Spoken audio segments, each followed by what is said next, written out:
we present Anna Cropper and John Bennett in The Night of Caesar's Knives by William Keenan.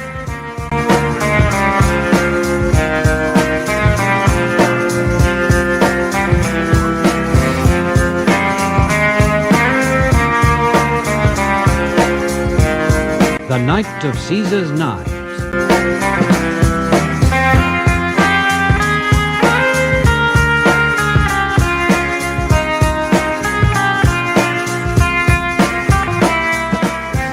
Happy to call home. What a lovely big house. It's been in the family since my father started the firm of Hayward Textiles. What a wonderful stained glass window in the vestibule. I'm glad you like it, Mrs. Hayward. I had wondered if you prefer a new house, complete with all mod cons and central heating. No, this is marvellous. Thank you, darling. What for? For marrying your adoring secretary. Our honeymoon. Our home. No regrets, then? Well, after a whole month of bliss in the Hartz Mountains, I'm just a little disappointed that I haven't conceived. Hey, give us time, Doris, give us time. We haven't got all that much time. Neither of us is in the first flush of youth, and the sooner we start our family, the better. Well, I can only say I will do my utmost to oblige. Ouch! Hey, that was a foul. Elbow in the ribs. You see what's going to happen if you're sarcastic with me. As your secretary, I had to take it. As your wife, I'll bash you in the ribs. And I thought I'd married a dear little woman who would have my meals and slippers ready and announce with due dignity to the whole household at the ring of the doorbell, Papa is home. Let us all gather round to make him happy and comfortable. And why not? I have all the makings of the perfect chauvinistic male. But on this occasion, if Madam would care to remain seated, her chauffeur will open the door for her. Thank you, James. The name is Michael, Madam.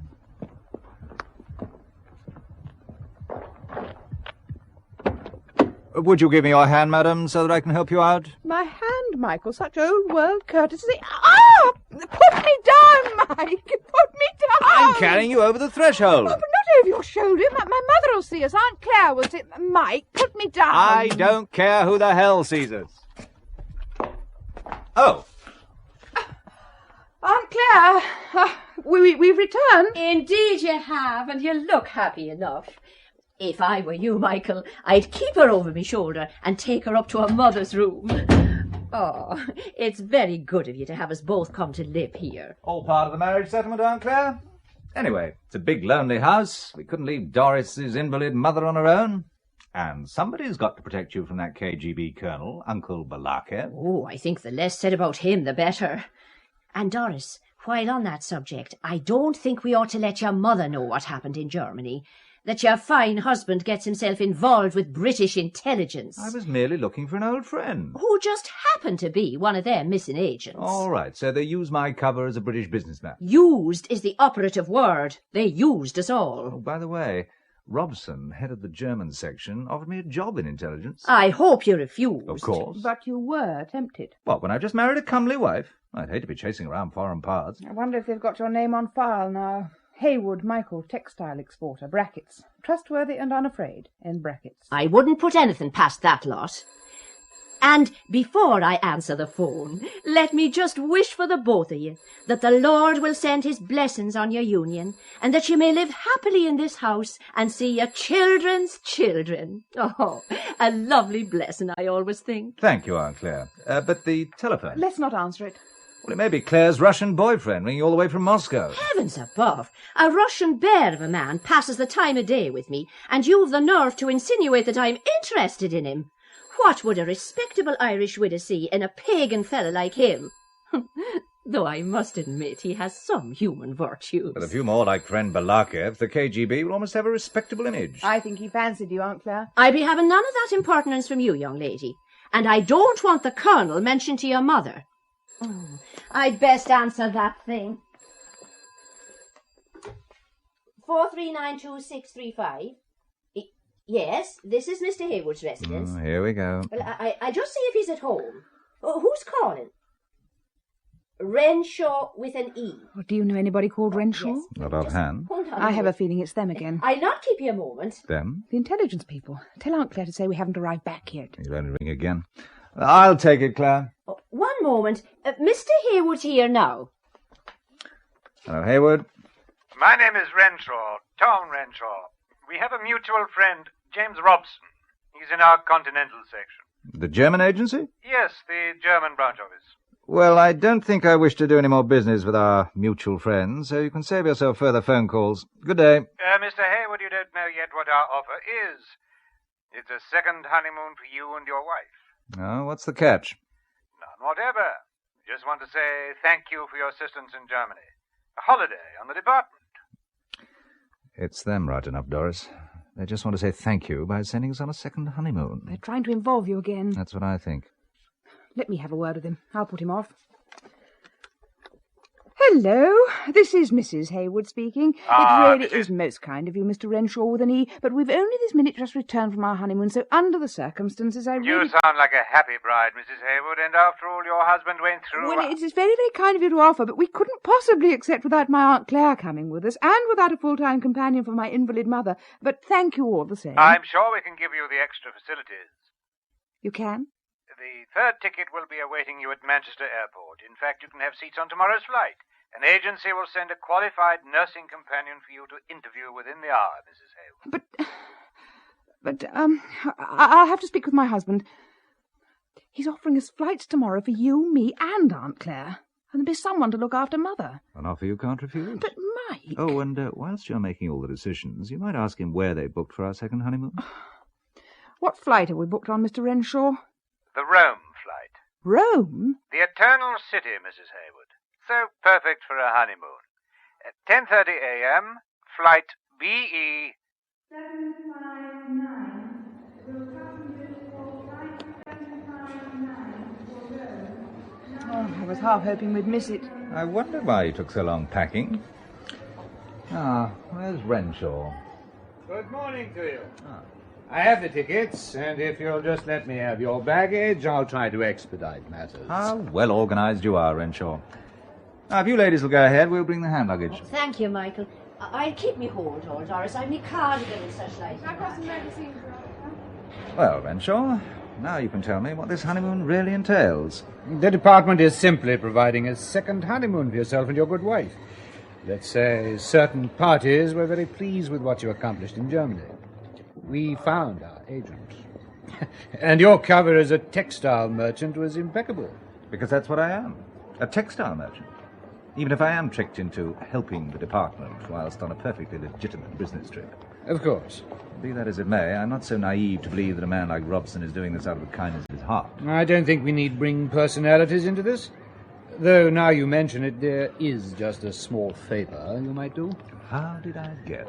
It is for the department. I never for a moment thought it would be for the National Health Service, run down though it may be. There's no danger involved, just a relaxing few weeks in Rome doing as you please. Not the way you were involved in Germany. You mean I'm not a clay pigeon this time? All we want you to do is keep an eye on someone in the same line of business as yourself. A cotton manufacturer called Gerald Picton. Picton Mills, Framwell? Yes. Oh, what's he doing? Selling red banners to China? It's just that we'd like to know where he goes and who he meets. We don't want you to go around tracking him, but just keep an eye on him occasionally. There'll be a check at the end of it. What could be easier? Sounds as simple as dying. All you've got to do is make Picton's acquaintance.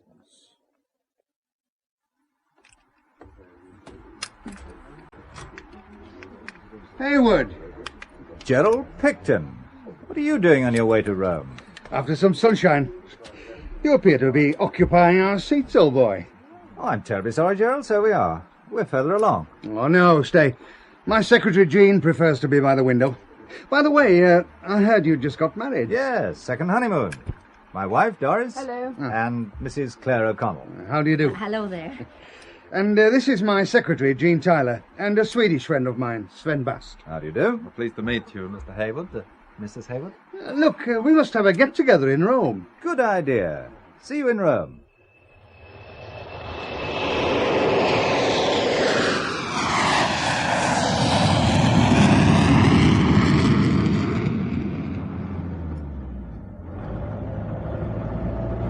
I'm glad we decided to share a taxi. You know, Hayward, I feel I live more dangerously riding around Rome in these things than I do driving my racing car full out. You've had rather a good season. I picked up a few trophies on one or two circuits. No, how well do you know Rome? Not very well. You can be our guide. May I say you've made an excellent choice. I come here regularly. We're now outside the walls of the city of ancient Rome. Those bells we just heard are from the Church of St. Paul's. Now, I'd love to see inside that church, Mr. Picton, so I would. Unfortunately, Mrs. O'Connell, the little painting shop I was telling Haywood about is in the opposite direction. I was hoping our guide to Rome would show us St. Peter's and not a shop in a back street. Will you look at those Latin drivers, Doris, taking that bend without slowing down? Oh, as for that one, well, and I'll not believe me eyes. Oh, yes, Aunt Clare, what is it? I thought I saw... Yes? Oh, it must be my imagination playing tricks with me. You look a little pale, Mrs. O'Connell. Just a little exhausted with the heat, Mr. Bass. Well, then at the next cafe you must sit down and have a cool drink with me, whilst the others visit the modern art shop. And please, call Miss Van. I will show you St. Peter's, for I know Rome well. I live here.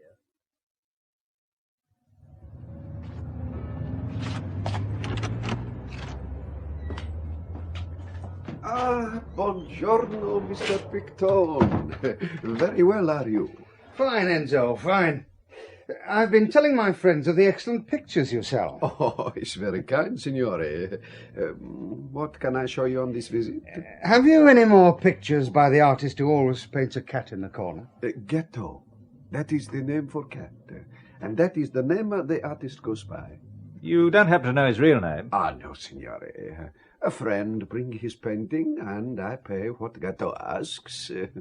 He is becoming, how do you say in English, everybody want him? Much sought after. Fashionable. Ah, see. No, I have one here, a view of Rome and the Tiber. How does that strike you? Oh, that's absolutely marvellous. Don't you think so, Haywood? It's quite colourful.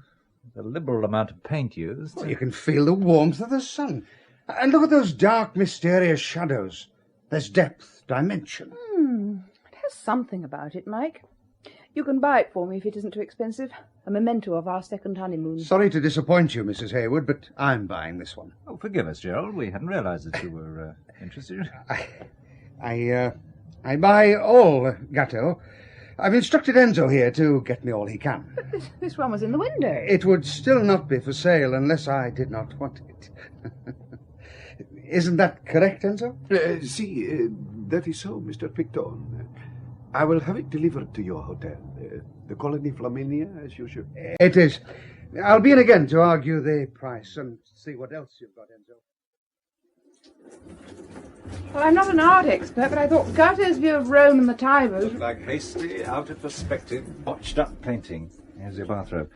Or have I put it too strongly? Well, on the right of the painting was, I suppose, the Quirinal, but the King's Palace looked in a twist. Skew width, awry and slanting. So you noticed it.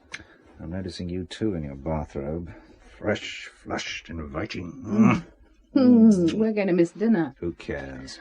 They're expecting us, Picton, his secretary and Aunt Clare. They wonder why we haven't gone down. Let them wonder. No, Mike Haywood. We really should be going down to dinner. Will you stop kissing me whilst I'm trying to talk to you? And stop! Blast. Who could it be? Oh, it may stop ringing. Oh, I suppose we better answer. Room 178? Is that you, Haywood? Yes? Sven Bast here. Have you eaten? Well, no. We were wondering whether to have something sent up to our room. Oh, I have a better idea. Come to my apartment. I have a wonderful meal waiting for you. Via della Consolidazione, number 23. It's only a few minutes by taxi from your hotel at this time of night. It's very kind of you, but we are rather tired. Not used to the Roman sunshine, you know. Oh, that I cannot believe, Haywood. Only mad dogs and Englishmen go out in the midday sun, no? You are a robust race. I am sure a little sunshine has not made you too tired to appreciate a superb Italian meal. I'm sorry, but... But nothing, Haywood. You must come. We have something to discuss. Have we? I want to hear about Germany. I understand you were working for British intelligence. If not working, then helping. Am I correct? Oh, and who told you that? If you would like to know, why not come and have dinner? There are other interesting things I wish to speak with you about. I'll come alone. And leave your newly wedded wife in the hotel? Oh, how ungallant, Haywood. No, the invitation is to both of you. 23 Via della Conciliazione, Haywood.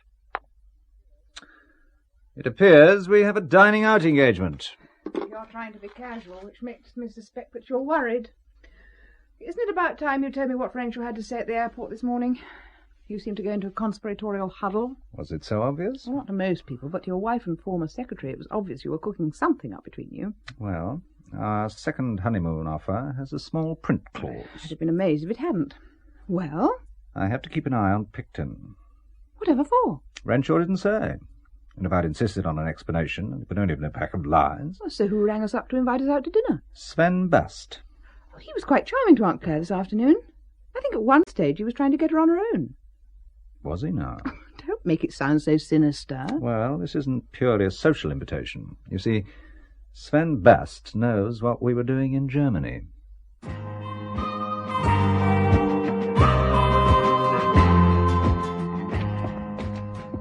So, this is the Via della Conciliazione. Let's pretend we're two young lovers. 23 is the next one. Oh, well. Ah, that looks like the bell.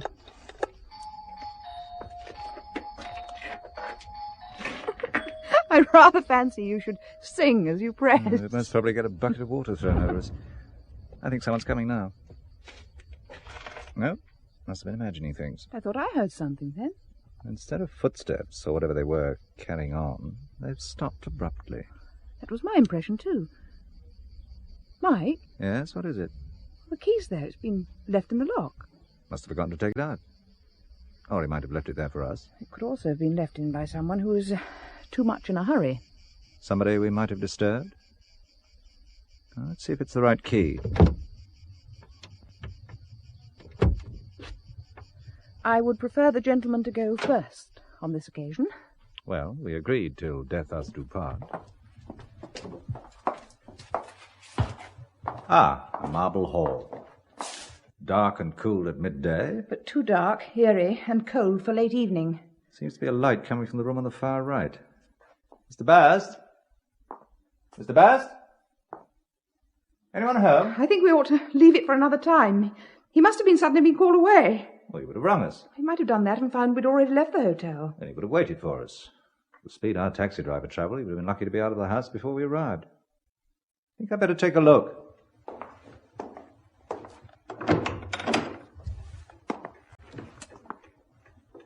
Incredible. Here, take a look at this. What is it? A table laid for a banquet. Meats, roasts, cold chickens and sauces. A mountain of fruit. Wine. Like an ancient Roman banquet. And our Swedish gentleman Sven Bast does himself well.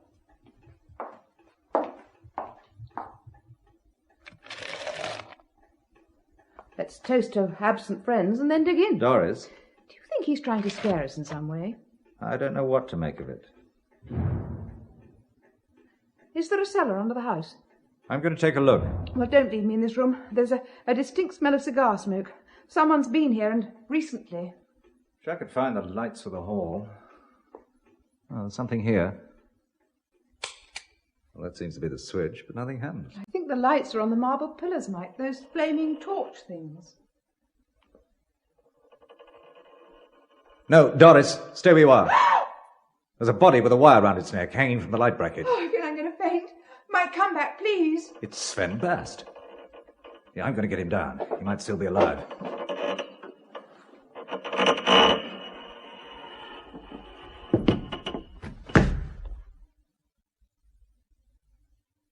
Well?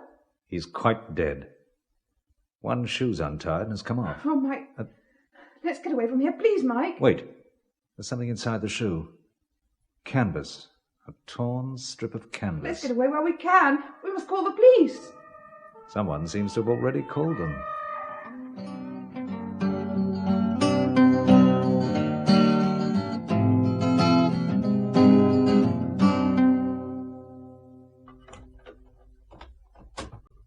Ah, Mr. and Mrs. Haywood.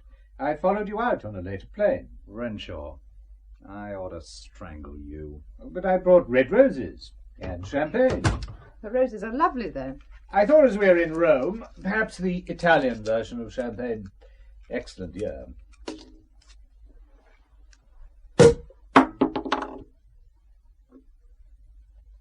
Doris, a glass for you.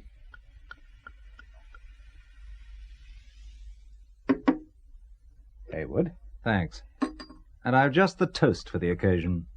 May we not rot long in an Italian jail. Why, what's the matter? Or perhaps we should drink to the memory of Sven Bast. Sven Bast, the Swede in Picton's party? Yes. May he rest in peace. And that's how we found him. Strangled by a wire. You say he rang you and said he knew about Germany? Yes. But how could he? I don't know. The police will soon trace you through the taxi driver. Why did you run out of the rear cellar door? Why? Because I didn't want to spend my first night of my Rome honeymoon explaining to the Italian police how I came to find the body. I also thought I might catch a glimpse of the person who had left the place that same way shortly before us. And did you? No. You say you let down the body? Yes. There might have been a glimmer of life left for all I knew. I had to see. Quite. But in the process you would have left your fingerprints on the wire and perhaps the marble pillar. And then again it would already have been on the door handle and key. And you, Doris, did you touch anything? Spoon, 1 or 2 silver dish covers. Yes, so they'll trace you to this hotel via the taxi driver and then match both sets of fingerprints. Well, we could fly you out of Rome, but that would convince the police you killed him, and they could apply for an extradition warrant. Some second honeymoon. Which, in turn, would lead to awkward questions in the house. It looks, Haywood, as if you'll have to stay. In this bridal suite? Or in jail? Depends how much of your story the Italian police choose to believe, but we'll do all we can for you, old man. What about his old woman? When it comes to affairs of the heart, these Italians are very understanding. I'm sure they'll put you in a cell together. Love in a hut with water and a crust. Anyway, what are you worried about? Contrary to general opinion, I believe marriages thrive on hardship. It's when the couple becomes affluent the troubles start. Who are you ringing? I'm doing what every upright British citizen would do after discovering a crime. Informing the police. They contacted the consulate, and the consul asked me to assist in the matter. They are on honeymoon and were invited by Mr. Bast. They found him dead and panicked, not knowing what to do. But they knew enough to ring the consulate for assistance. These are the two? Yes.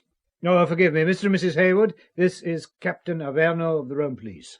You had a very disturbing experience, I understand. Very disturbing, to say the least. And how did you come to know Mr. Bast? They travelled on the same plane. Sven Bast was in the company of a friend of Haywood's. Please let Mr. Haywood answer the questions. Is that correct, Mr. Haywood? Yes. And who was this mutual friend, Mr. Haywood? Mr. Picton.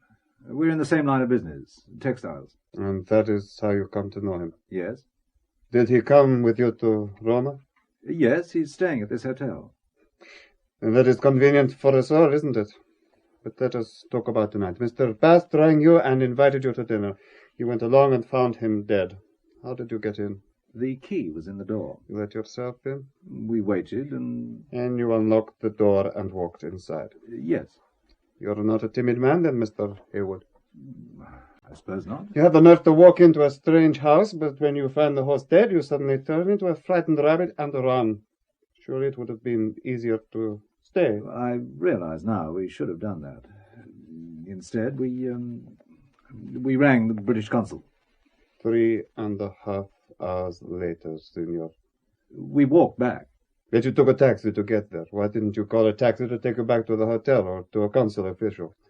Was it that you were trying to be inconspicuous? Perhaps that was in our minds. We're also not used to the Italian phone. But you managed to call the consul?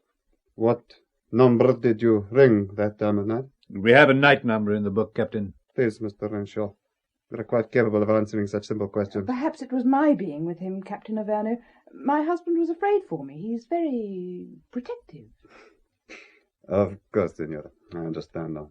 In such circumstances, a husband would want to spare his wife distress and discomfort. Yes, you're very kind and understanding, Captain. And I will commend your handling of this unfortunate affair in my report, Captain. Prego, signor. But I would like Mr. and Mrs. Haywood to remain in Roma until investigations are complete. And there may be other questions to be answered. Of course. Good night, signora. Signor. Well, that wasn't too painful, was it?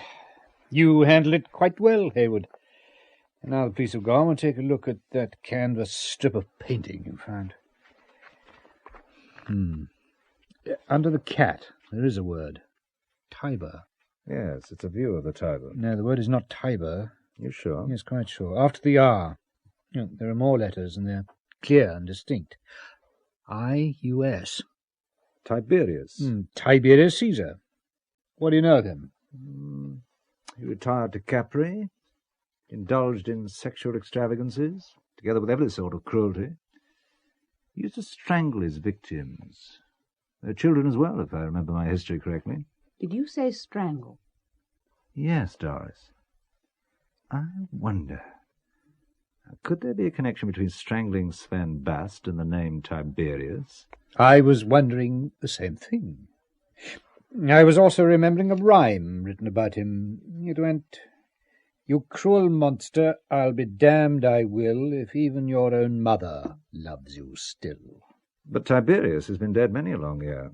AD 37. You must have a very good memory for dates, Renshawe. I have, as a matter of fact. Or do I get the impression you've been reading up on Tiberius? By chance, I have been doing a little research on that period. By chance? I also read classics at Oxford, Haywood. And you've been carrying the date of Tiberius's death around with you since your happy student days. Well, well. My memory was refreshed by my recent research. How convenient. How timely. Isn't it? Well, I must not interrupt the honeymoon. I'll be around, and anything you find out I shall pass back to London. On my way out, I'll have another bottle of wine sent up. Good night. You could cheerfully strangle Renshawe. He was too quick to spot the name Tiberius. Could be some kind of code. Well, I hardly think it was the signature of the Emperor Tiberius. The paint would have had time to dry in 1900-odd years. Was the paint wet? Well, no. But it looked like it hadn't been dry for very long. Doris, I'm glad I married a wife who can detect such details. And has the ability to climb over a wall-train vine after rushing out of the back doors of Roman cellars as the police enter the house by the front door. Which goes to show that being a wife can be more interesting than going out to work as a secretary. Scared? Well, since you've asked, I think that once again we are deliberately being drawn into things, and the people involving us know far more about what's going on than they're prepared to say. I would agree with that assessment. Then why don't we get out? Well, you heard Captain Averno. We have to remain. It could take months. Then we'll have a prolonged honeymoon at the expense of the British taxpayer. No wonder Parliament is not allowed to study their account estimates. What about Aunt Clare? Well, no reason for her to worry. Aunt Clare? Good grief! What about Aunt Clare? Oh, she's been wondering what happened to us. She was expecting us down to dinner. We went out without leaving a word. Well, she presumed we had an early night. But suppose she rang the suite and found no answer. She'd be worried. Oh, I'll give her a ring. At this time? It's 9 minutes to 2 in the morning. If Aunt Clare has been worrying, I'm quite sure she'll prefer to know we're back safe and sound. Then at least she can sleep peacefully. But you might waken her out of a deep A sleep. deep, uneasy sleep. It will only waken her up for a couple of minutes, and then she can return to her slumbers. 1, 7, 9. Make sure you dial the right number. I have done. That's probably your aunt at the door now. Come in. Mr. Renshawe ordered wine for you. Such a thoughtful person. Just leave it there. Do you wish me to serve the wine? No, thanks. We'll manage. Very good, sir. It's funny. There's no reply. So, she's in the sleep of the just. She must hear the phone. Even if she's taken a sleeping pill. Aunt Clare does not take sleeping pills, or any other pills, for your information. Good for Oh, her. don't be so frivolous, Mike. We should have told her where we were going. Good job we didn't, as it turned out. Look, I'll ring reception and see if she's changed rooms. Or if that's the right number. Well, thank you for a sensible suggestion for once.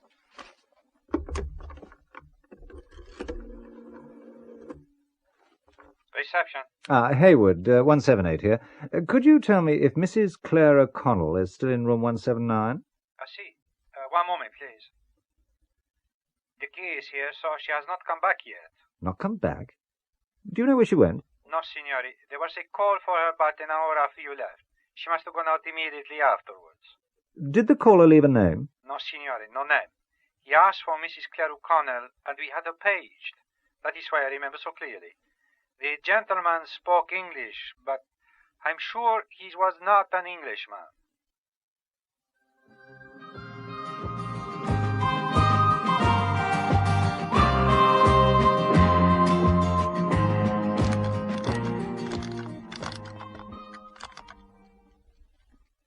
More coffee? No, thanks. Oh, I know what it's going to be like waiting up for our teenage daughters. Your Aunt Clare sold something that gave her quite a shock this afternoon. Yesterday afternoon now. Oh, shouldn't we call the police or Renshawe? I think I'll check her room first.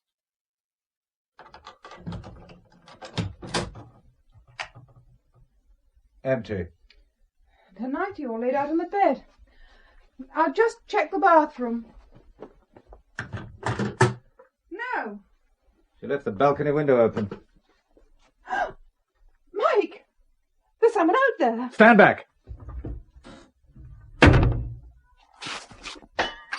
out! Mike! Mike! Mike! Mike! Mike! Mike!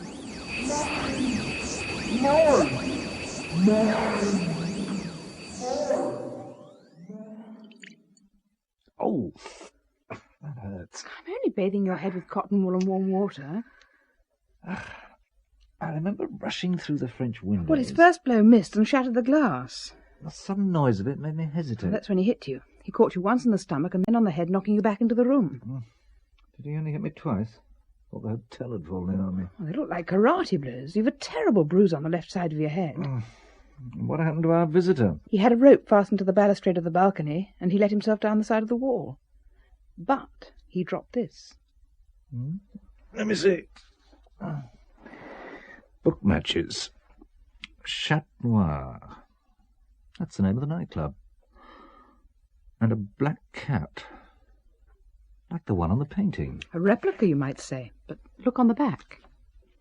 A coin portrait of a Roman emperor. And if my convent Latin is correct, the inscription records heir of the deified Augustus Tiberius. And below is the reverse side, presumably. Tiberius, triumphant, riding in his chariot. But what has the long-dead Tiberius to do with the Rome of today? And British intelligence? There's someone at the door. Hey, switch off the light.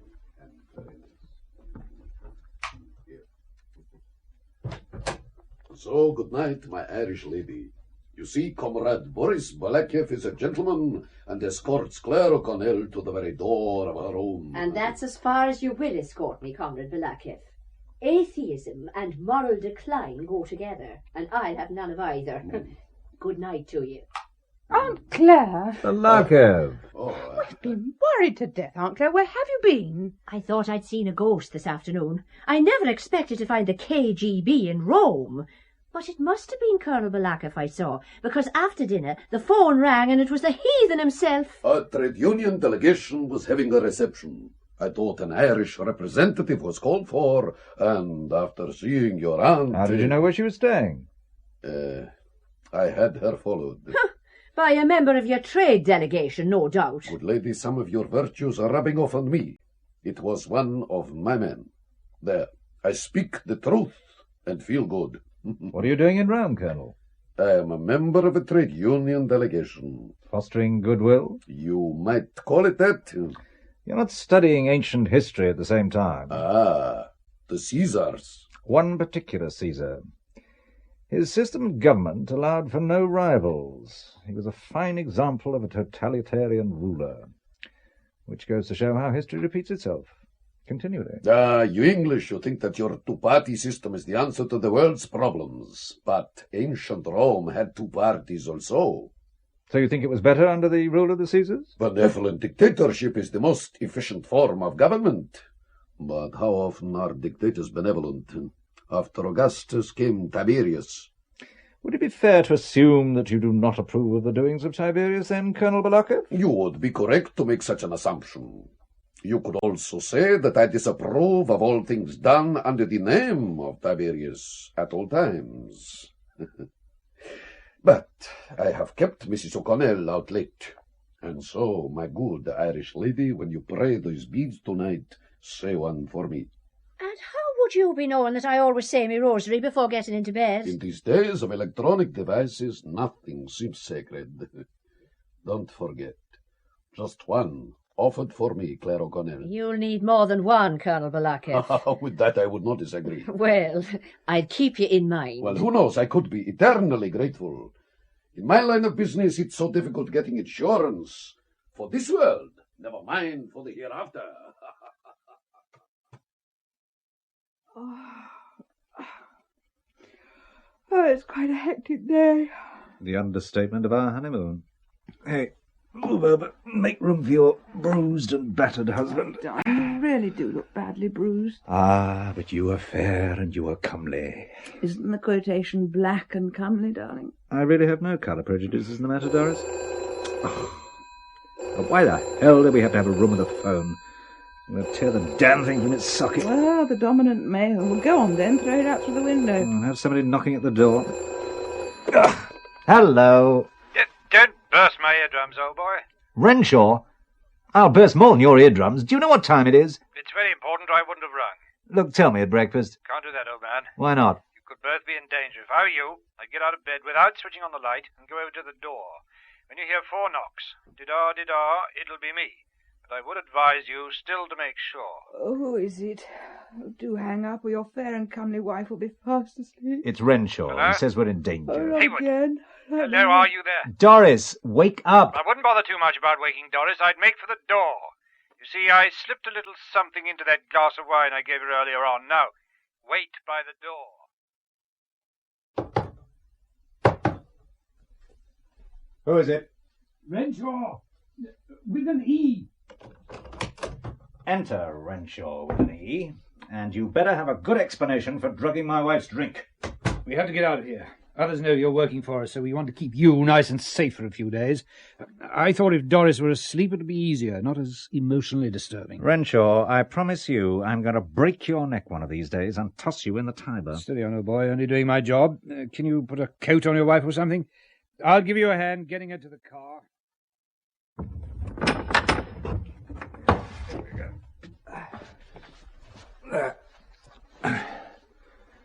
Good evening, Haywood. And what brings James Robson, head of the German branch office, to Rome? I say, what's the matter with Doris? Renshawe drugged her. Yes, Renshawe does enjoy the cloak and dagger stuff, but the drug is only of short duration. A stiff brandy should wake up the sleeping beauty.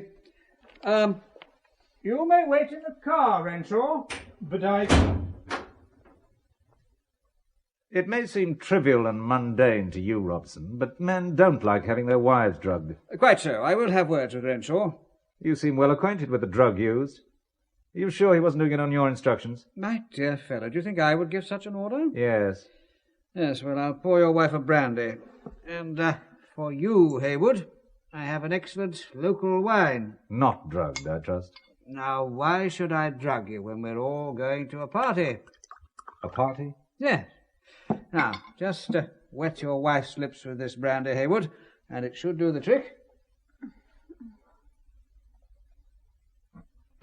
Oh, darling. You see, Haywood, no ill effects whatsoever. Wake up, Doris. We're going to a party.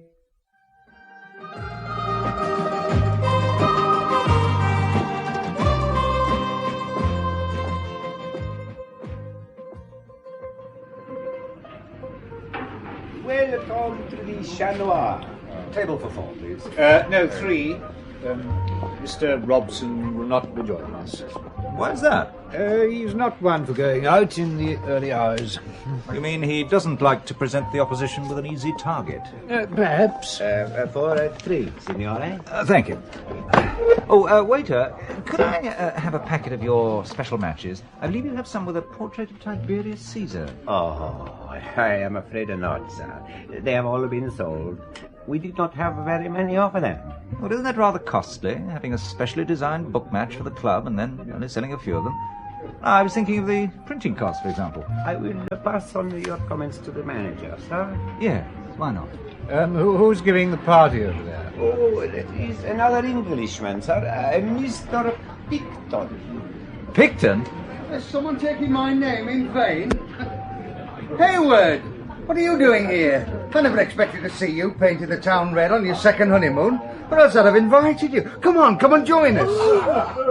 Doris? You look like you're dozing off. Oh, I'm rather sleepy. You know my secretary, Jean? That's her next to the hefty fella. Yes, we met on the plane, but...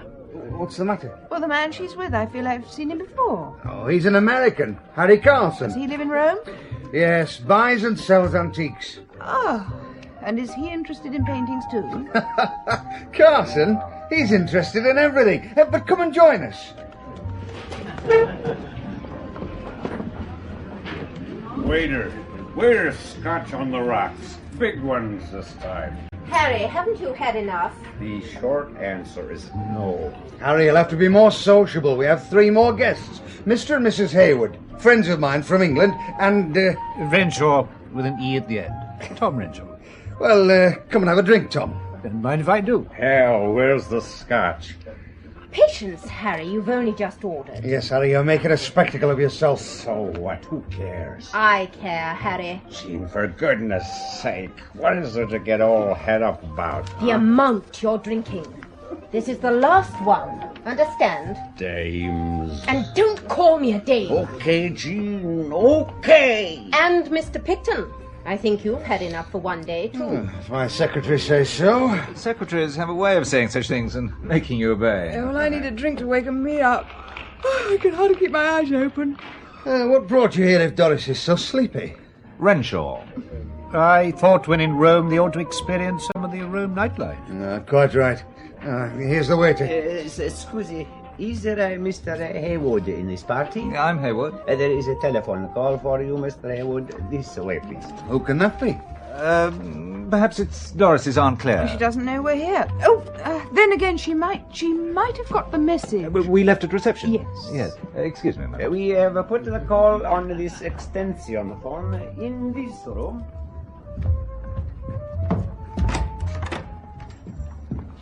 Thank you.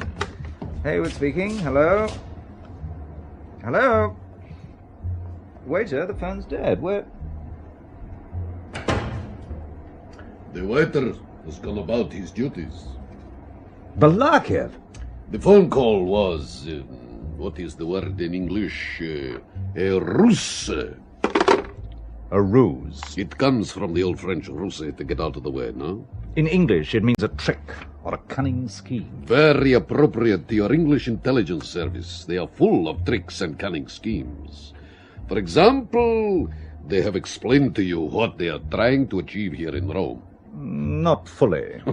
Such wonderful English understatement. Not fully. Not at all, eh? That is if I am any judge. You know nothing about what is going on. They are letting you provoke situations, desperate to catch the mackerel. But you could be eliminated, swallowed, like mackerel devouring whitebait, Hayward. I see you are a fisherman too, Balakiv. Ah, you English, you make light of everything and you take too many risks. You should first find out what your assignment involves and how dangerous it is. Is that what you wanted to get me alone for? To warn me? Yes, Haywood. I would not want you to come to grief for your aunt's sake. Such consideration from a KGB colonel. Oh, have you not heard? We are trying to improve our image. You see, I have already been influenced by your lightheartedness. Well, whatever your motives, thanks for the warning. Don't mention it, old boy. One of my weaknesses is liking people, fellow human beings. I can see Aunt Clare's influence, too. But in your line of business, liking people can be a great weakness. You, too, at the moment, are in this line of business, Haywood. Good night to you. Good night. Oh, and Haywood. Yes, Colonel? I think it has been put around by your superiors that you are in possession of a certain strip of painting. What? You see, they have not kept you informed. The left hand does not know what the right hand is doing. That is the whisper we picked up. I don't believe it. You will see. By the way, Haywood, have you been to Leningrad lately? Leningrad? What are you talking about? If anyone should ask you that question, you must say, I think St. Petersburg is much more romantic as a name. Now, I will wait here a little longer. You had better rejoin your party.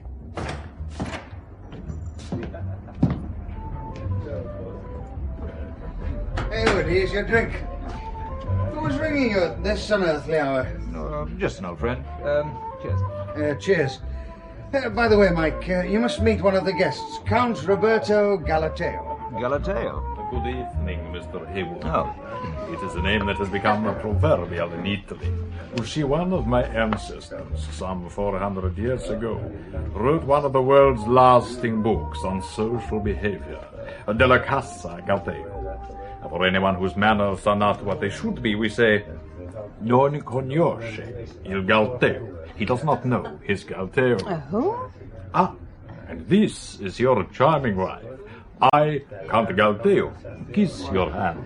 A polite reprimand on manners can also be introduced with Monsignor de la Casa dice. Monsignor de la Casa says. Quite so. You are an educated English lady, I see. My convent education took in de la Casa, but the title of the book Galateo was derived from the name of Galeazzo Florimonte, Bishop of Aquino.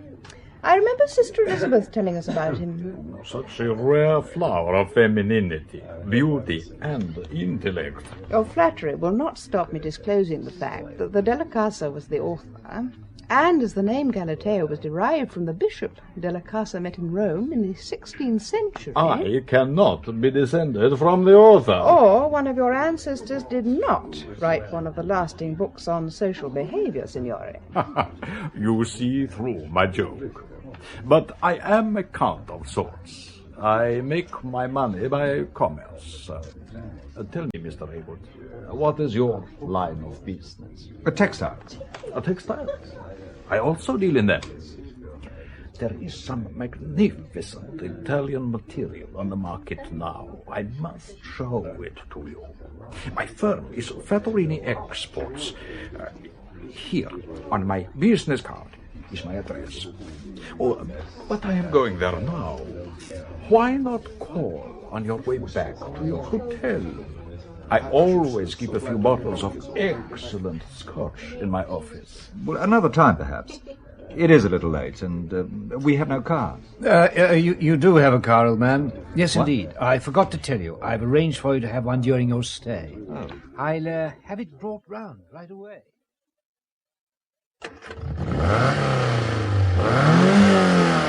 Goes like a bomb, old boy. Roman sunshine, it's as good as new. No body rot, engine finely tuned. Who does it belong to? Me, old boy. Why did you have it brought down specially? Just listen to that. You can hardly tell the engine's running. I'm impressed. The engine's in good condition. Why has all this been set up for me? Good question, old boy. You see, we wanted you to come here tonight because we thought someone might make you an offer. Why should they do that? Because of the strip of painting you found, perhaps. What was on the strip of painting? We're still having it tested. We don't know. Look, Renshawe, I want to know what's going on. And I'm not getting involved in anything more until there's a thorough briefing. I'll pass your views on to Robson. It looks to me as if I'm being used as bait. A sprat to catch a mackerel. Who told you that? Someone in the club, as a matter of fact. Well, that's impossible. Then it's not true that I'm being used as bait? It's utter rubbish, Hayward. It's simply that Galateo deals in textiles. You might learn something about his premises. Oh? And why should I want to learn anything about his premises? He deals in so many things and tells so many stories. He obviously wants you to meet him. If you like, I'll come with you. I'll make myself comfortable in the boot. But make sure you don't lock it. No one must see us together. Isn't there a danger you'll suffocate? No. Pity. The boot has had passengers before. Carried all sorts of things. I bet it has. All right. I'll give Galateo about 20 minutes start, then. But the first thing I'm going to do is seeing Doris safely back to the hotel. Not the hotel, old boy. We have a place for you. Both of you, a secluded villa. Does that mean you're not going to Fattorini Exports? It means I might or I might not have time to try out the car you're lending us, Renshawe. I'm glad you decided to come. Oh, by the way, I would lock your car. Many thieves about these days, and an English sports car is sure to attract their attentions. Very well. These doors. You pull this latch, and when you close it, the door's locked. That leaves only the boot. Oh, there's nothing in the boot. Spare wheel? Tires? Of course, it might be locked already. So it is. Remember to keep doors and boot locked always. I didn't think I had locked it, as a matter of fact. Well, you did. This way. As you can see, Mr. Haywood, none of your modern glass or concrete office for me, where the windows rattle every time a car or train goes past. These old buildings are cool and soundproof. We are here. Please, take a seat. More sumptuous than I expected. Oh, quite deliberate. They come up the stairs, and then they are pleasantly surprised when they enter. Your paintings are superior to the faded posters on the stairs. There's your air conditioning. I like a little creature comfort. You said you had some textiles to show me. Not really textiles, Haywood. Oh? More textile designs. We have an up-and-coming designer by the name of Gatto. Cat? Yes. Some of his paintings he signs with a cat. Not all of them? No, not all of them. His textile designing he does under another name. And what name is that, I wonder? I have a terrible memory for names. Have you, Mr. Galateo? Count Galateo, Mr. Haywood. Oh, I thought that was another of your jokes, like the one about your ancestors. It is no joke. Neither is my visit here. I'm sure you didn't invite me to show me textiles, but I am interested in acquiring paintings by Gatto, especially if they're signed Tiberius. They can be very costly and dangerous paintings. You need capital and organization, and you have to know not only the right people, but the correct things to say. Such as? Haywood, have you been in Leningrad lately? I think St. Petersburg is much more romantic as a name. If you will excuse me for one moment, Mr. Haywood, I have something that should interest you. It is a picture, although not very big, and therefore easier to handle. Here we are. I had it ready, just in case. I will stand it on my desk, and you can look at it from where you are. You don't trust me? I don't trust anyone, Haywood. Well, do you like it? What's it supposed to be? A good question, Haywood. I know what it shows. The foreground is a cobbled alley looking out on lovely olive groves with the sea below. Where is it? Not far from Capri, I think. Capri? You seem surprised. I was thinking of its connections with Caesar Tiberius. That was not the answer, Haywood.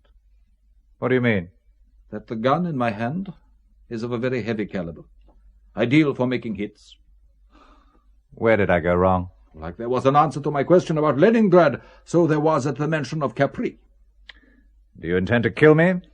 Anyone who has managed to breach our security has usually ended up strangled or with a knife in his back, which is why I also carry one.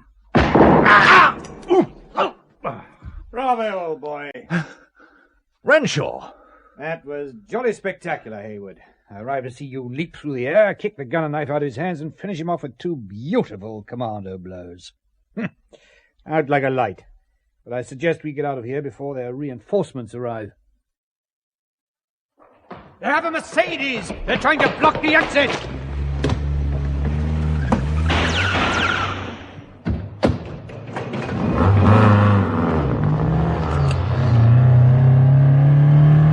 That's it, Haywood.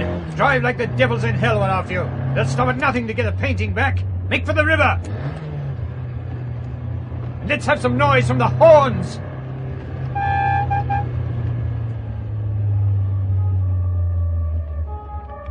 I never thought I'd be so glad to see policemen. And Italian bobbies at that.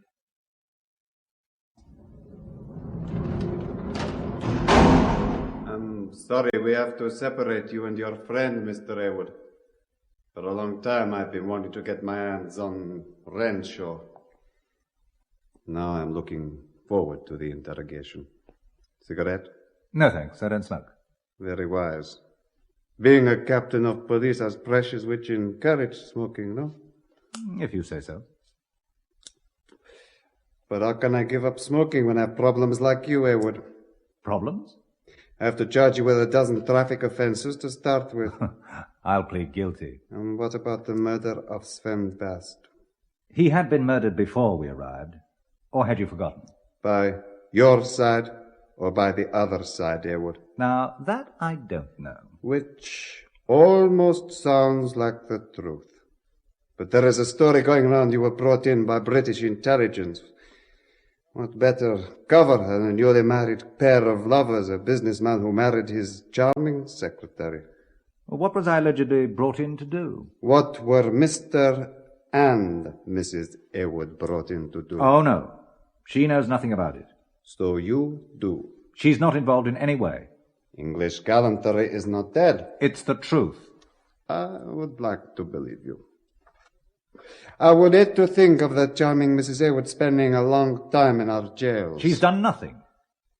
You're bluffing. Very well. I'm bluffing. I take your word for it that she has done nothing. You have to take my word. You've no evidence to the contrary. True, my friend. But I have a better charge. Better charge? One I can prove. Rubbish. Conspiracy to steal works of art is considered a very serious crime in my country. Conspiracy? The painting of the alleyway and the olive groves found in your car. You're not telling me that was a work of art. Every painting I've seen by Gatto seems out of perspective. Done in great haste. Cover up. Cover up? Yes, one painting covering another, and that of great value. The view through the alleyway covered up an old master stone from Milano 3 weeks ago. It is valued in excess of $1 million. The going rate for that kind of theft is 20 to 30 years jail. Usually it is very difficult to prove unless you actually catch the thieves in possession of the works. In your case... You did just that. How convenient. That is what I was thinking, Mr. Heywood. Suppose I tell you that I didn't steal it. That is what they all say. Only you would have to have a better answer still. Why? Because your fingerprints are on the frame. You obviously took a firm hold of it and left wonderfully clear impressions. Fingers, thumbs, palms. Our fingerprint experts are quite delighted. I bet they are. So, I wait your explanation. You're quite sure you would not... like a cigarette? I would be delighted to have a coffee with you, Clare O'Connell. I don't remember asking you. Ah, where is your Christian charity, Clare? Especially after going to morning mass. So, you're having me followed again, I see. Your race has survived Cromwell and famines, expulsions and persecutions. I would hate to see such a fine specimen like yourself pass away before your appointed time. Your Russian-Irish accent is out of this world, Colonel. And so beautifully put, before me appointed time. Oh, bless you. But I have a guardian angel to look after me who'll do a better job than both lots of you. Both lots of us? Which lot is which lot? Sometimes it is very blurred. I'm not surprised the way you all carry on. Have a cup of coffee now. There's a clean cup on the next table here. I'll just help myself and save the waiter's legs. There now. You like yours black and strong, as I recall. Thank you, Clare. But tell me, my favorite militant Christian, how do you know angels exist? Revelation. From end to end, Scripture is filled with them. And don't we know from our Lord's own words that every child has an angel to guard him? But you won't have read the New Testament, and neither the Old for that matter. I know the first Christians were very mindful of spirits they called guardian angels. And weren't the early Christians on very familiar terms with their guardian angels? When St. Peter escaped from prison, The acts describe how the angel led him past the guards, how the iron gate leading to the city opened of its own accord. Chapter 12, dear lady. You know? You've read it then? Well, as a former interrogator, I had to be widely read. Didn't Peter, realizing that the Lord had sent an angel to deliver him out of Herod's hands, go to the house of Mark's mother? He did. A girl called Rhoda came to answer when he knocked at the porch door, and she, recognizing Peter's voice, was too overjoyed to open the gate for him. She ran in and told them that Peter was standing at the gate. Thou art mad, they told her. But she insisted it was so, and they said it must be his guardian angel. Meanwhile, Peter went on knocking. And why are you looking at me with your mouth wide open, Clare O'Connell? The devil can quote scripture. And I thought you were impressed. Perhaps I was. And perhaps I was a little uncharitable. After all, Saul the persecutor became Paul the apostle. Quite so. And many a Christian lady was married to a pagan husband. Why a sudden interest in things spiritual?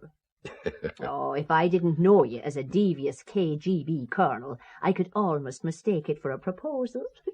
You're not suggesting that a militant Catholic and a militant communist get together, are you? Oh, that sort of ecumenism is ridiculous. Dialogue. That is the new word, dear lady. Indeed. And you'll be wanting more than dialogue with me, Colonel, judging by the twinkle in your eye. Quite so. But it's impossible. It's out of the question. The pagans let their wives live according to their consciences. You yourself have quoted Lenin to me. He said it ought to be left to the individual to choose. Well, why don't you let him? Opiate of the people. Oh, that's a deformed Christianity.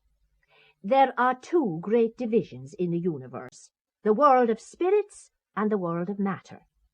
It is one of the reasons for man's existence that he locks these two worlds together by belonging to both, to the one by his soul, to the other by his body. Not like two unrelated spheres, but as a figure of 8, with man on both sides of the joint. He should first be a man, then a saint, developing human virtues that make him a better person and a better citizen. Let us bring the conversation down to the more primitive earthly. Using the idiom of your corrupt capitalistic pop culture, I fancy you, Clare O'Connell, fine figure of a woman. Oh, you're a fine figure of a man yourself. But it's completely out of the question. Why? Russia and Ireland now have diplomatic relations. But you're not talking about diplomatic relations. I always believe a woman should follow her man and look after him. A man who has found a vigorous wife has found a rare treasure brought from distant shores.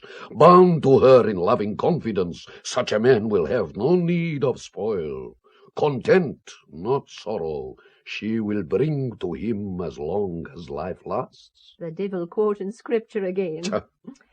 Though I must admit you said it beautifully, and it fair turns me legs to jelly. I have a fine flat in Moscow. No. But why no? Well, how could I get to morning mass in Moscow? I'm not one to compromise me faith. But, Clare... But nothing.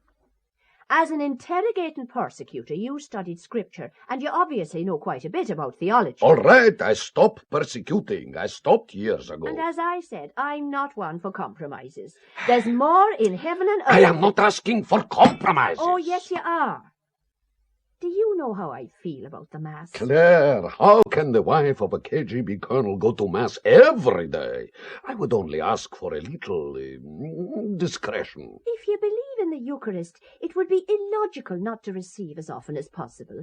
Well, I've known people walk 20 miles to get to the Mass. I give up such intolerance. Oh, violence coming out now, is it? You are the violent race. I'd call it a fighting revolutionary spirit. Now I know why the state of Ireland is what it has been for more than 800 years, a source of grave anxiety to England. fanaticism. And what you're saying sounds like pagan revisionism, so you can kindly take back your offer of cohabitation. Right now, Clare O'Connell, if you were the last woman on earth, I would take a vow of celibacy. Well, I'm glad something will make you relinquish your plans for world domination. Goodbye! Ah, Bush Samoya! Goodbye! You've spilled the coffee. And goodbye stands for God be with you, Colonel.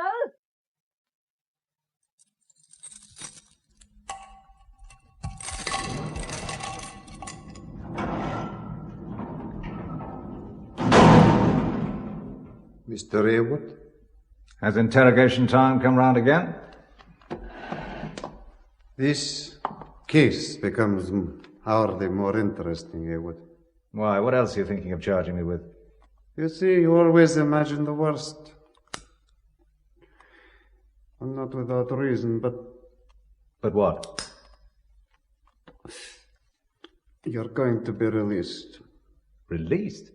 I'm glad that you too are surprised. You must have some very influential friends, Mr. Haywood. My instructions from the minister himself are that you can be allowed to go free. Well, not exactly free, but as long as you remain in Roma and Reporteria, you need not be held in prison. It must be because you're so romantic, Captain Averno. Simpatico. Or susceptible to persuasion of all kinds. You're not happy with the decision? I would be happier to see you jailed for a very long time, Haywood. And I will do my best to bring it about. Well, thanks for telling me. This way. How are Italian prisons these days? Lacking certain creature comforts. We thought we'd better get you out. You see, your Aunt Clare's had a bust-up with Balakev. It could complicate matters. You brought her in deliberately, didn't you? You knew Balakev was here in Rome. We've taken her to the villa. She's with Doris. We have also explained to Doris about your difficulties. Pity I missed the explanation, Robson. That would have been quite something. Apparently she was sitting up waiting for you to return. But once again I wriggled obediently as good bait should and did your bidding instead. That, for the record, was the very last time. Yes, you're quite right to feel annoyed and somewhat let down, Haywood. Somewhat let down? You put me in a position where someone tries to kill me with gun and knife? I'm invited out to dinner to find my host dangling by his neck on a wire. I'm knocked unconscious in the hotel, and I'm shot at in the street.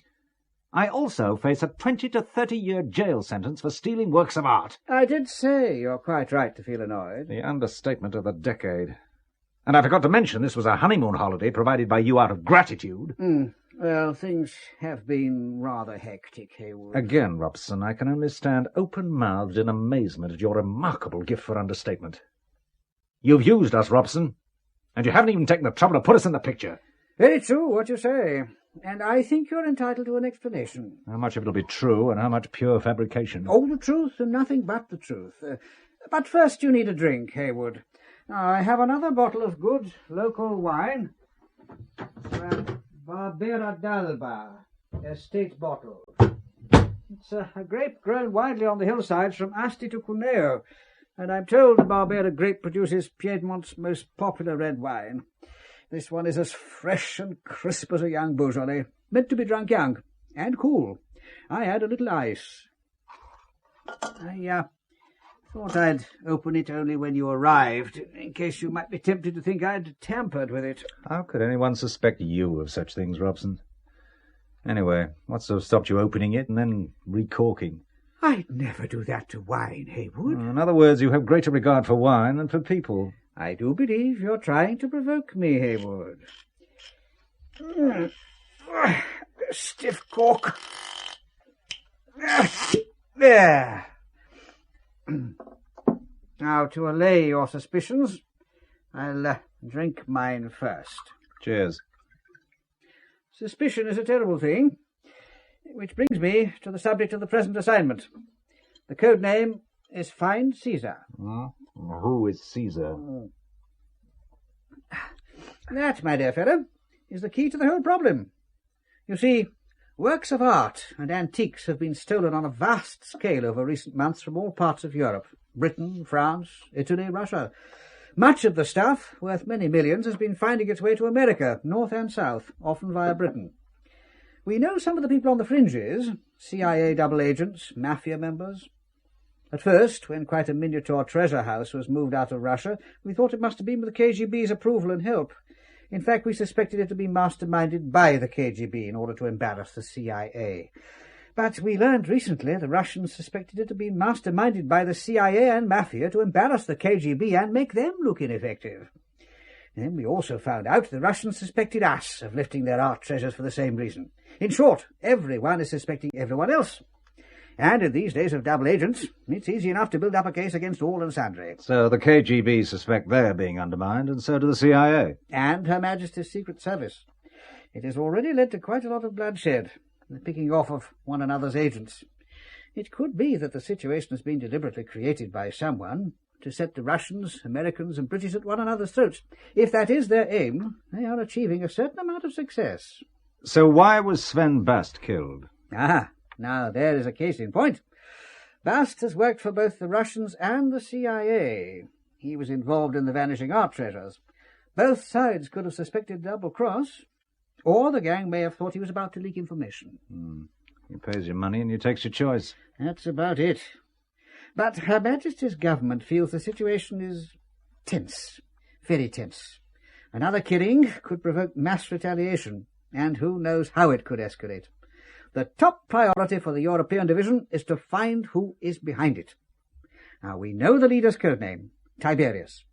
He has the same ruthless traits as that ancient emperor. He cleans up after every operation with remarkable speed, leaving no witnesses. The killing is done by knife and strangulation. So Bast could be one of Tiberius's victims. Or a deliberate imitation. And to keep the intelligence agencies at one another's throats, he also takes out an agent or two. Well, why was I involved? Because Picton's in on it. He's moved stuff to England for them. You know Picton, and are in the same business, textiles. You seemed an ideal choice. Why wasn't I told this at the beginning? Because you would never have accepted. Another glass of wine? Well, just one more, and I want to get back to Doris. And so you should. Now, you have got nearer to penetrating the organization than anyone. I would hope you would see it through to the end. Cheers. And the end is?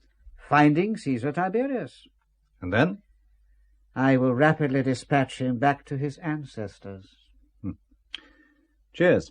Hail Caesar. You all speak the same language. Heywood, what will you have to drink? What are you drinking? Polish vodka. I'll join you. Though one should never mix the grape with the grain. And how is your good wife? And your Aunt Clare? Oh, they're both fine. Good, good. A woman of passionate convictions, your aunt. She calls it faith. But she is the type of woman that, if she ever married, would be loyal and faithful to a man to the end. Oh, till death. For better or for worse. Marriage should be like a good wine, maturing over the years, developing and deepening. And even if the bottle is shaken by mistake, it can still settle back and continue the process. If an opportunity presents itself, you might let your aunt know my views on the subject. Oh. You would let her know them yourself. Certain difficulties have presented themselves. Robson has put me in the picture. Good. Did he also tell you that our Tiberius Caesar is about to plan a night of knives to eliminate any weaknesses in his organization? That could mean the CIA having a shootout around the international Okekarals. I dread to think of the consequences. And so does your Majesty's government of Great Britain. Rule Britannia. Robson and I have quite unofficially reached a certain understanding. Well, I'm all for fostering goodwill among nations, even if only on a temporary basis. What do you want me to do? We have something Tiberius wants very much. It is a Russian icon that recently vanished, but which has now found its way back into our hands. It is quite priceless, and such are the ways of the acquisitive that several collectors in the United States would give millions to have it in their secret collections. Does Tiberius know it has been intercepted by its rightful owners? He knows part of his network has been obliterated, and that what he was waiting for may have got into other hands. Here is a parcel for you. I would start by ringing Fattorini Export. Haywood, I thought you were in jail. In a phone box, in fact. It's just that they couldn't bring themselves to disbelieve the word of an English gentleman.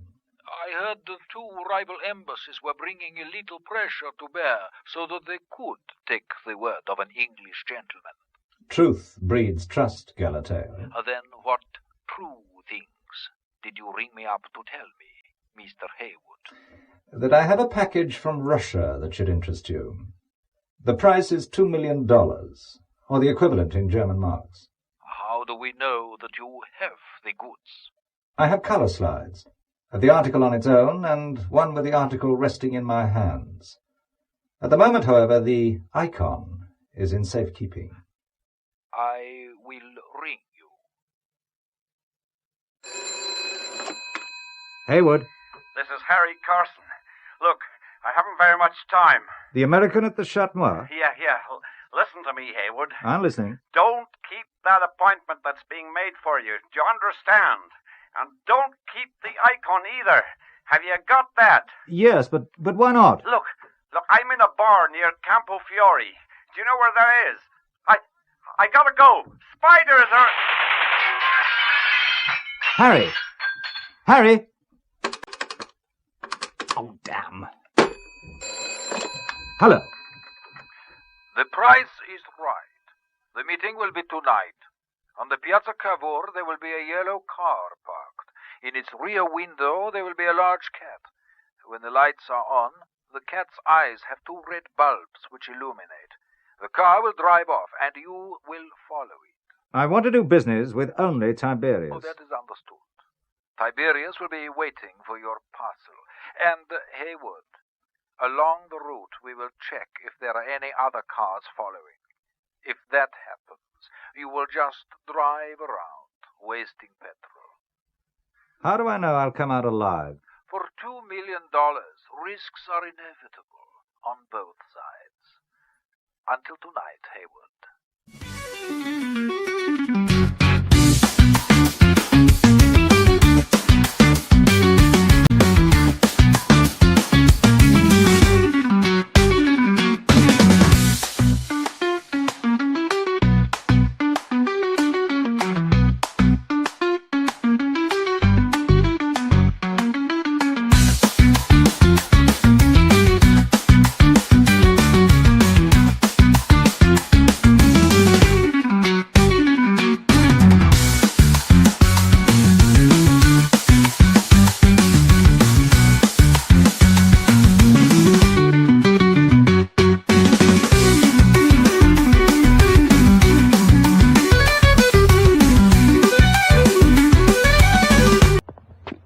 Time for another ride in the boot, Renshawe. Take it steadier this time. Oh, and that reminds me, tell me, how was it the boot was locked when Galateo tried it? I made sure it wasn't locked when I closed the lid. Well, I have a little gadget inside to keep inquisitive people out. Let's check our weapons before we move off. And Renshawe, don't leave it so late this time. Full magazines and working smoothly. All aboard, then. Go. I've installed a hearing device, so you can talk to me, Haywood. In fact, we can both talk to each other.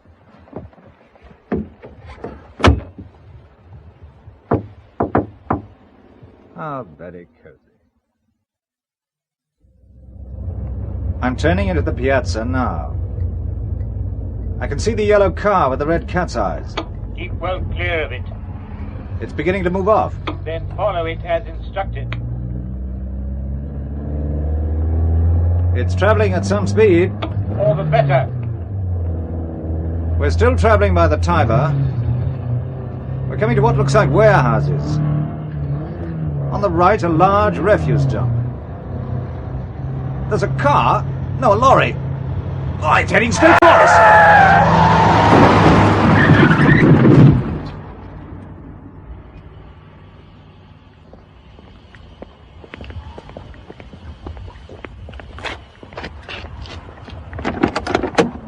Hello, Haywood. I'm glad to see you're still alive.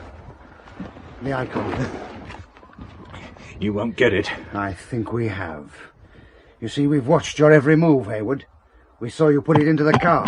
We saw you take on your extra passenger. I'll remove the parcel from the glove compartment. Galateo! Drag Hayward out, then lock the boot.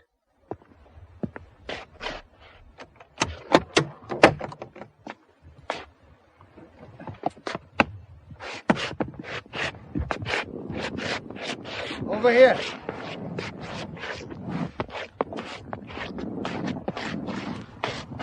Don't let him lose consciousness. He wants to meet Tiberius. Don't you, Hayward? You aren't Tiberius. No, but Tiberius has come for the painting. Tiberius has another wish, to kill you personally for all the trouble you have caused. With this knife. Give me the knife, Picton. You should never let your secretary speak to you like that, Picton. Even if she has delusions of power and is convinced she's Tiberius Caesar. Bind him. I suspected at the party at the Chat Noir you were more than a secretary, Miss Jean Tyler. Secretaries are more respectful in public to their bosses. In front of people, they never tell him what to do, even if they attempt it in private. That is quite correct, Hayward. I know now what Harry Carson meant just before he was shot down. We did not kill Carson. He was about to say something about spiders.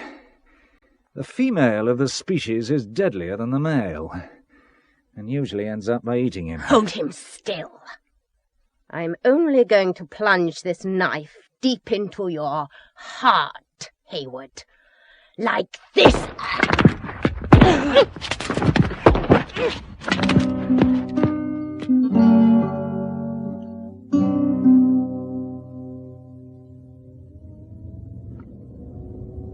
Your villa is just around the corner. Do you think you can get there on your own? I think so. It would be better if we didn't need to trespass on property owned by British intelligence. Are they sticklers for protocol? I am glad to see you have not lost your sense of humor, Haywood. Thank you for saving my life. And Renshawe's. I think he will survive. And I was not saving you, Haywood, but an art treasure belonging to the people of the Soviet Socialist Republic. Or rather, a very good imitation of the original icon. How did you manage to shoot Tiberius and her cohorts in the darkness? Haywood, only to you would I tell this. Another irony of our times. It was with your new British Army night sight that happened to come into our possession like daylight in what looks like pitch darkness. Remarkable. Well, why weren't we covered by British intelligence? I do believe, my dear Haywood, there was difficulty in getting approval for one of your night sights to be used here. Such is the working of bureaucracy. So, who was Jean Tyler? Believe it or not, an English girl who went to America as a dancer. She became a madam for the syndicate, which in turn provided girls for the CIA to work amongst the foreign diplomats. And spies. And spies, in order to get them into embarrassing situations. She obviously did very well, and with the help of the syndicate and agents from various sides, formed the biggest art theft organization ever. And to cover their tracks, they played one intelligence agency against the other. And Bast and Harry Carson? Bast had worked for me. With his help, we tracked down some of their people in our territories. They obviously suspected Bast and eliminated him. Carson, he was a Bureau of Narcotics agent who had infiltrated the mafia drug ring, which in turn had CIA connections, which in turn led him to meet Jean Tyler and to infiltrate her organization. Along the way, the mafia must have discovered his real identity. I see. But the shooting of Picton, Jean Tyler, and Galateo... I think you will find there is a paragraph in the newspapers about an English businessman, his secretary, and an Italian business acquaintance being killed in a car crash.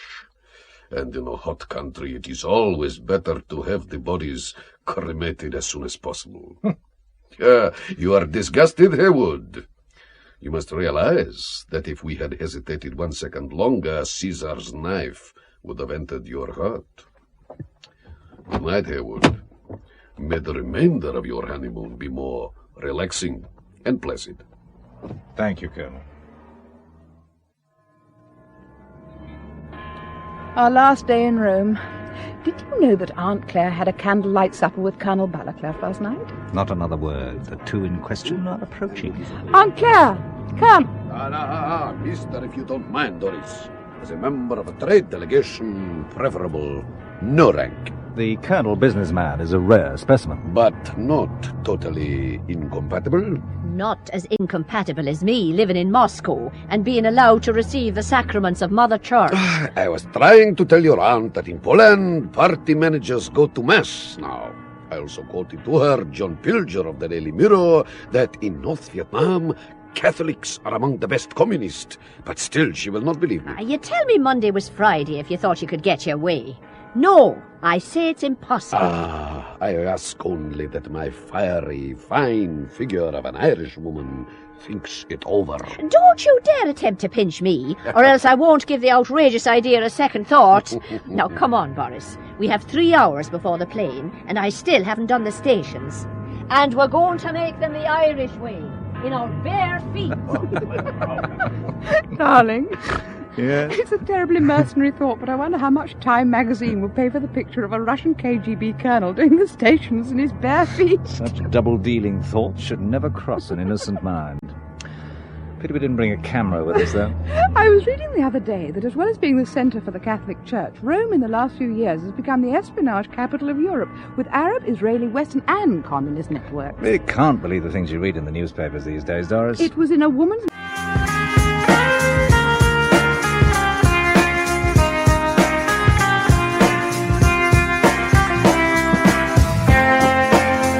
The Night of Caesar's Knives was written especially for radio by William Keenan, with Anna Cropper as Doris and John Bennett as Michael Haywood. The part of Aunt Clare was played by Elizabeth Kelly, Renshawe by Geoffrey Matthews, Gerald Picton, Ronald Herdman, Sven Bast and Count Galateo by Geoffrey Wheeler, Captain Averno of the Rome Police, Peter Bell, Colonel Boris Balakev of the KGB by David Marlowe, Robson of British Intelligence, Geoffrey Banks, Harry Carson, Graham Tennant, and Jean Tyler, Mara Stowe.